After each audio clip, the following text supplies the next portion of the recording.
Matagumpay na nadakip ng mga operatiba ng Marikina City Police Station Intelligence Section ang dalawang administrative aides ng Marikina City Hall. Isang 38 anyos na babae at isang 59 anyos na lalaki sa isang entrapment operation sa Barangay Fortune hapon ng Lunes, Abril 27.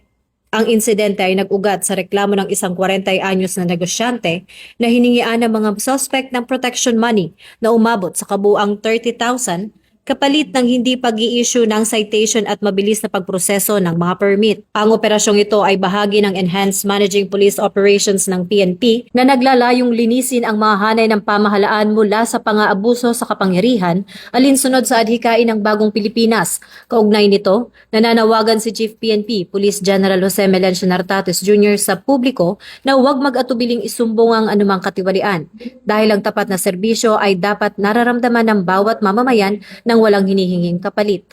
Mula rito sa Campo Crame, ako si Patrol Woman Sari Bernales, nagbabalita para sa Police News Network. At ito ang bagong PNP para sa bagong Pilipinas, serbisyong mabilis, tapat at nararamdaman.